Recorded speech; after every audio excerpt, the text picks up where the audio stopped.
শরীফ উমারপুর শরীফ ও মাটি আছে যে মাটি কারবালার মাটি থেকে জুদা।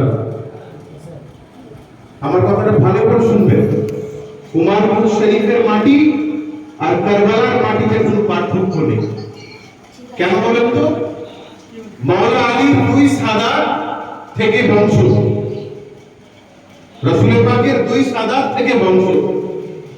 সেই বংশের এক বংশ ইমামে হাসানের থেকে, এক বংশ ইমামে হুসাইনের থেকে।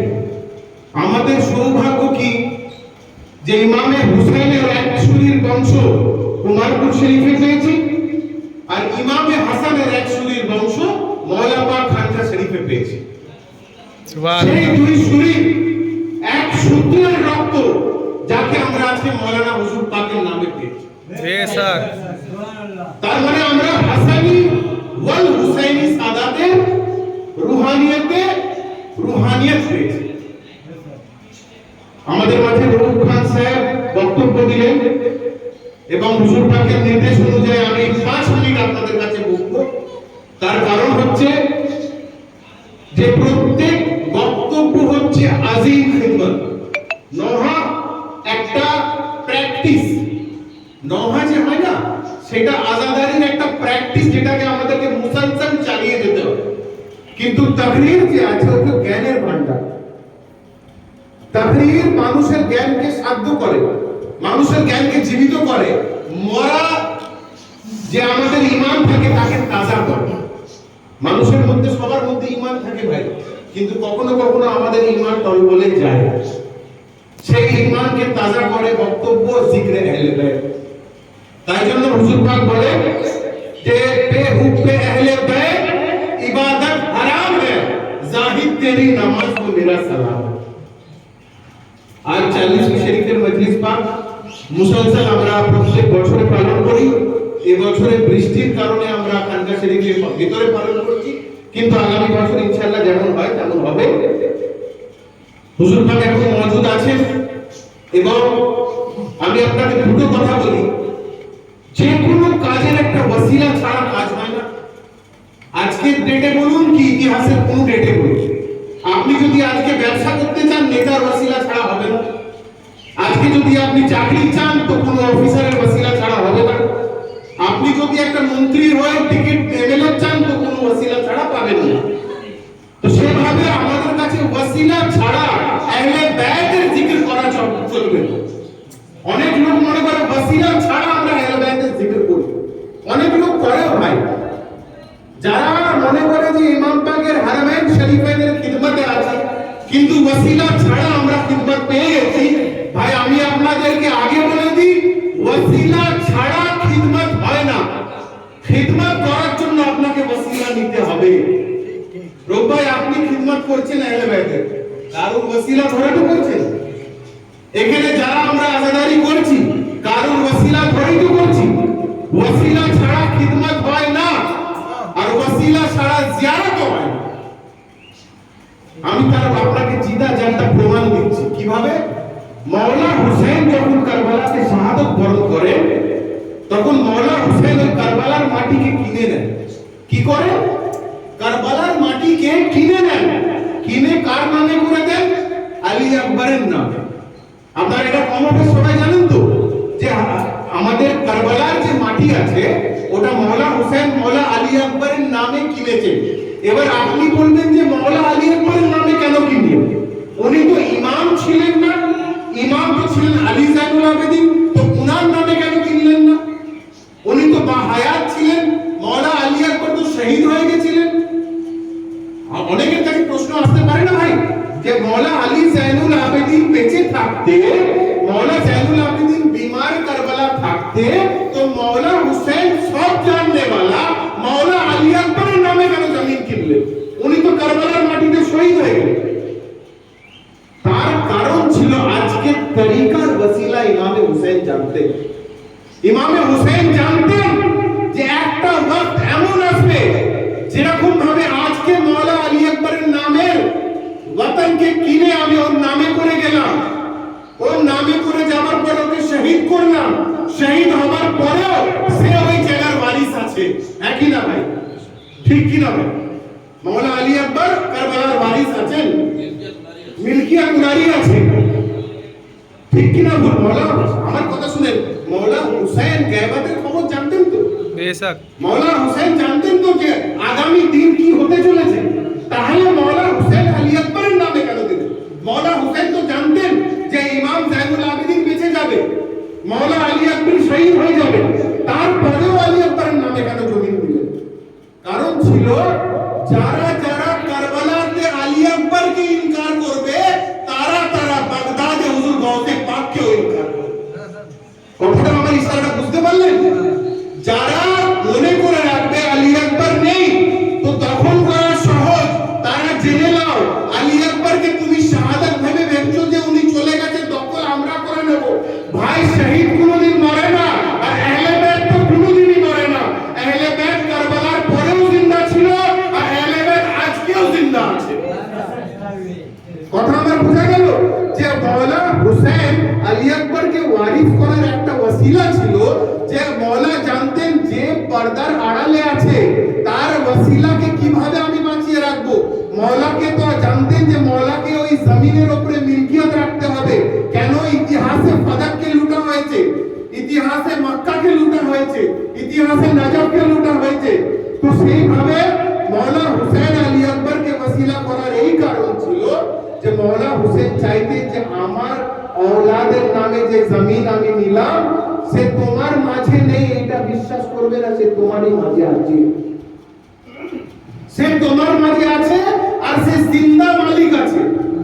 তো কারবালার পরে মওলা আলী আকবর ইমামতের এতে না থেকেও অনেক লোক ইমামে বলতে যান যে 12টা ইমাম ছিল। আমি মনে করি আলে রাসূলের সবকটা ইমাম আছে, আলে রাসূলের সবকটা ইমাম আছে। 12 যে আছে মাহসুস মাকদুদ আছে, যে 12 কে আন্ডার গাইড করতে দেওয়া হলো, আর তারপরে হুজুর গাউসে পাককে আল্লাহ পাক নিজে নায়েব করে পাঠালেন।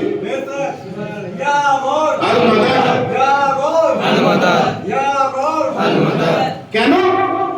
যারা যারা হুজুর গাউসে পাককে ইনকার করবে তারা তারা কিন্তু সেই মাটি কারবালাতে আলী আকবরের মিলকিয়তকে ইনকার করবে। কেন ইনকার করবে? যারা মনে করবে যে আজকে আমি কারবালাকে দখল করে নিজের মালপানি চালাবো, কিন্তু এটা তোমরা মালপানি চালাতে পারে। মওলা হুসাইনের ওয়ারিস কারবালাতেও ছিল, 12 ইমামেও ছিল, 12 ইমামের পরেও ছিল, আজও আছে। কারবালা লাওয়ারিস নয় ভাই, কারবালা 12 ইমামে শেষ হয়নি ভাই, কারবালার ওয়ারিস তখনও ছিল, আজও আছে। হুজুর গাউসে পাকের রূপে আছে, হুজুর খাজা গরিব নওয়াজের রূপে আছে, হুজুর মাওলানা হুজুর পাকের রূপে আছে। মনে রাখবেন মাওলানা হুজুর পাক ও কারবালা পাকের একজন ওয়ারিস আছে। কেন? যে হিস্সা হয় না, কেউ যদি হিস্সা কারণ নামে হয়, তার যদি অংশর কোনো অংশীদার না থাকে, তখন তার অটোমেটিকলি চার্জ কার উপরে হয়? তার ভাইয়ের উপরে, তার ভাইপোদের উপরে, তার চাচার উপরে, তার চাচাদের উপরে। তো তারপরে কার ওয়ারিস হলো? আহলে বাইতের কারবালার উপরে কোন মানুষ আম ব্যক্তি ওয়ারিস করতে পারবে? আপনারা যত কারবালার উপরে যত বড় বড় প্রোগ্রাম করুন, যাই করুন, কিন্তু কারবালার মালিক মওলা আলী আকবর আর মওলা হুসাইন আছে, এবং মওলা হুসাইনের, মওলা হাসানের যত আওলাদ পাক আছেন সবাই কারবালার ওয়ারিস। কেন? আমি আপনাকে আরেকটা স্যাম্পল দিচ্ছি।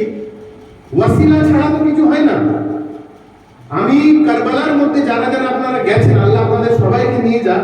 কারবালাতে যখন কেউ জিয়ারত করতে যায়, জানেন আপনারা, কারবালা থেকে মওলা হুসাইনের রওজা থেকে মওলা আব্বাসের রওজায় 72 ফুটের 72 কদমের দূরি আছে। কত কদম? মওলা আব্বাসের রওজা আর ইমামে হুসাইনের রওজায় 72 কদমের দূরি আছে। আর মওলা হুসাইনের যে শহীদগাহ আছে, যেখানে উনি শাহাদাত বরণ করেছিলেন, তার ঠিক পাশে হযরত হাবিব ইবনে মুজাহিরের মাজার পাক আছে। তো বলা হয় যখন যারা নিজের মুরাদ পুরো করতে যায়, কেউ ডাইরেক্ট মওলা হুসাইনের কাছে যায় না। মওলা হুসাইন কারো ডাইরেক্ট ওয়াসিলা শুনেন না। কেন শুনেন না? উনি আজল আছে, উনি নূর আছে, নূরের কাছে যাবার তোমার কথা ক্ষমতা নেই। ওইখানে নিয়ম আছে, যারা যারা মওলা হুসাইনের রওজাতে নিজের আরজি লাগাতে চান, তারা একটা খাতা কলম নিয়ে হযরত হাবিব ইবনে মুজাহিরের মাজার পাকের কাছে লেখানো হয় নাম। হযরত হাবিব ইবনে মুজাহিরের কাজ আছে যে ওই লিখিত নামগুলোকে মওলা আব্বাসের রওজায় দেওয়া। আর মওলা আব্বাস যাদের যাদের নাম মওলা হুসাইনকে বলবে, আগামী বছর মওলা হুসাইন তাদেরকে ডেকে নেয়। বলুন সুবহানাল্লাহ। তার মানে কি বোঝা যাচ্ছে যে কারবালা যেতে গেলেও ওয়াসিলা দরকার, মওলা আব্বাসের ওয়াসিলা দরকার। মওলা আব্বাসের ওয়াসিলা ছাড়া ইমামে হুসাইন কবুল করবে না। তাহলে এখানে আমি আপনাদেরকে একটা সিম্পল কথা বলি, যদি মওলা আব্বাসের ওয়াসিলা ছাড়া ইমামে হুসাইন কবুল করবেন না, তাহলে কি করে মাওলানা হুজুরের ওয়াসিলা ছাড়া হুসাইন কবুল করবেন? কথা বুঝতে পারলেন তো আপনি? ওয়াসিলা ছাড়া কোনোদিন আপনাদের ইলতেজা কবুল হবে না। ওয়াসিলা নিতে হবে। আমাদের কাছে ক্ষমতা নেই মাওলা হুসাইনের কাছে যাওয়ার, উনি নূরাইন আছে, নূরের নূরাইন আছে। তো তার জন্য আমাদেরকে আরজি লাগাতে হয় হযরত হাবিব ইবনে মুজাহির।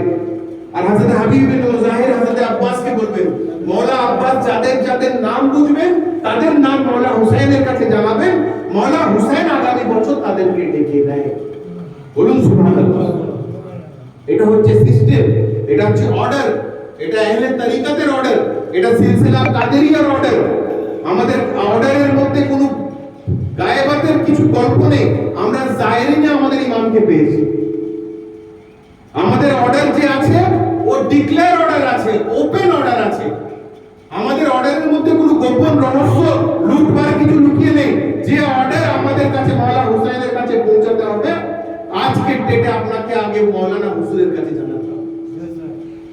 72 কদমের দূরিতে লোকরা ঘুমিয়ে যায় জানেন? 72 কদম যে দূরি আছে মাওলানা হুসাইন আর মাওলানা আব্বাসের রওজা, আপনি দেখেছেন তো যে আপনারা ফটোতে দেখেন না যে মাওলানা হুসাইন আর মাওলানা আব্বাসের যে রওজা আছে তার মধ্যে একটা রাস্তা তৈরি করা আছে, দুদিকে গাছ এবং লাইট দিয়ে সাজানো। ওখানে দেখবেন রাত্রে বেলায় প্রচুর লোক শুয়ে থাকে। কেন শুয়ে থাকে জানেন? রাত্রে বেলায়, প্রত্যেক রাত্রে বেলায় মাওলানা হুসাইন আর মাওলানা আব্বাস ওই রাস্তা থেকে চলে আসেন মাঝখানে দেখা করতে। কত বড় মারিফতের কথা বলতে। প্রত্যেক দিন মাওলানা হুসাইন এবং মাওলানা আব্বাস নিজের রওজা থেকে প্রত্যেক রাত্রে বেলায় দুজন দু ভাই দুজনের সাথে দেখা করতে উঠে আসে।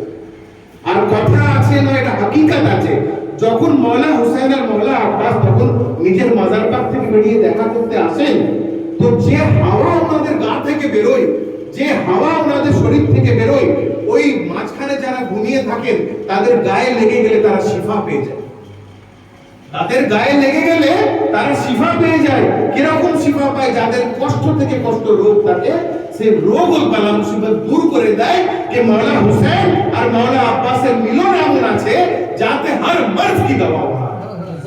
भेज दे ईसा ला मरीजे ला दवा को करबला, खाके पाके करबला से उसको शिफा मिल जाएगा। सुभान अल्लाह। মানে যে নবীর কাছে ক্ষমতা ছিল যে হযরত ঈসা লা ইলাজ বিমারিকে উনি শিফা করে দিতেন, কত অন্ধকে উনি চোখের চোখ দান করেছেন। এই যিশু খ্রিস্টর মধ্যে ক্ষমতা ছিল, কোন রোগকে ঠিক করে দিয়েছেন। তো শায়ের কি বলছে, যার ক্ষমতায় হযরত ঈসার কাছেও যদি ক্ষমতা প্রাপ্ত না থাকে, যে উনিও তাকে শিফা দিতে না পারে, যদি এমন কোন কাজ হযরত ঈসার মধ্যে না হতে পারে, তো এই ঈসা তুমি সেই মরিজকে কারবালা পাঠিয়ে দাও, কারবালার খাক থেকে ও শিফা পেয়ে যাবে। কারবালার খাক থেকে ও শিফা পেয়ে যাবে। তো কারবালার মাটি যদি এত পবিত্র হয়, কারবালার হাওয়া যদি এত পবিত্র হয়, কারবালার আসমান যদি এত পবিত্র হয়, তাহলে আজকের ডেটে আমাদের কারবালার ওয়ারিস কত পবিত্র হবে। ঠিক বলছি না ভুল বলছি ভাই? কারবালার মাটির পবিত্র, কারবালার হাওয়া পবিত্র, কারবালার আসমান পবিত্র, কারবালার গাছ পবিত্র, কারবালার ফল পবিত্র, কারবালার সফর পবিত্র, কারবালার জিয়ারত পবিত্র, কারবালার ঈদ পবিত্র, কারবালার হর চিজ পবিত্র। তো কারবালা যদি এত পবিত্র হয়, তো কারবালার ওয়ারিস কত পবিত্র হবে। তো কারবালার ওয়ারিস আমাদের মাঝে মওজুদ। তো এখানে আপনাদের কাছে সিম্পল কথা একটা আমি নিজের বয়ান বলে দিলাম যে কারবালার মাটি যদি পবিত্র হয়, তো কারবালার ওয়ারিস কত পবিত্র হবে।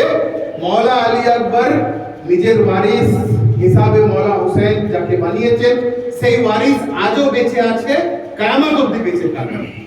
মওলা হুসাইন কোনো মুর্দাকে ওয়ারিস করেন না, মৌলা হুসেন হর ওয়াক্ত জিন্দাকে ওয়ারিস করেন। তার জিদ্দ জাগতা প্রমাণ আছে আমাদের কাছে যে মৌলা হুসেনের রক্তচুরি আমাদের কাছে ওয়ারিস হিসাবে উপস্থিত আছেন, যিনি হাত তুলে মৌলা হুসেনের রওজায় আমাদেরকে পৌঁছে দেন। আমি রিসেন্টলি আজমির শরীফ গেছিলাম, তো বিশ্বাস করেন আজমির শরীফের জিয়ারতের মধ্যে হুজুর পাক আমাকে যেই কথা বলেছিলেন সেই কথা হয়েছে।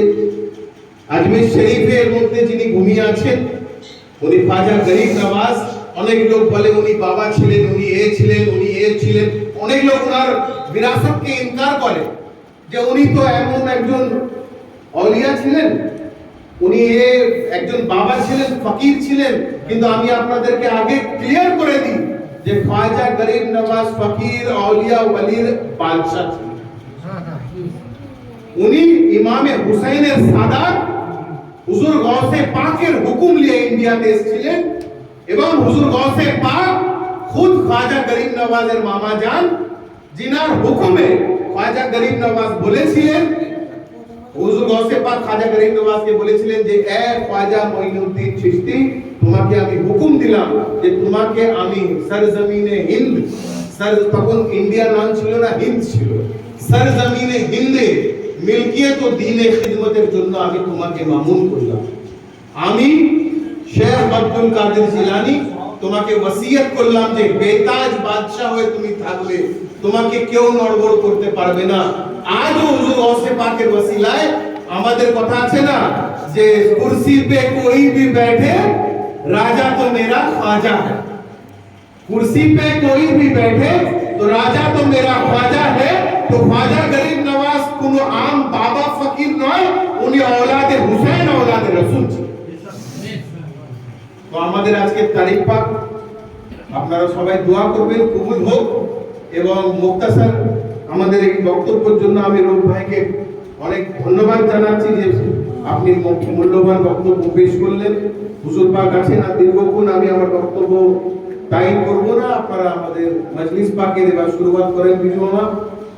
এই বলে আমি আমার বক্তব্য শেষ করছি। আসসালামু আলাইকুম ওয়া রাহমাতুল্লাহি ওয়া বারাকাতুহু।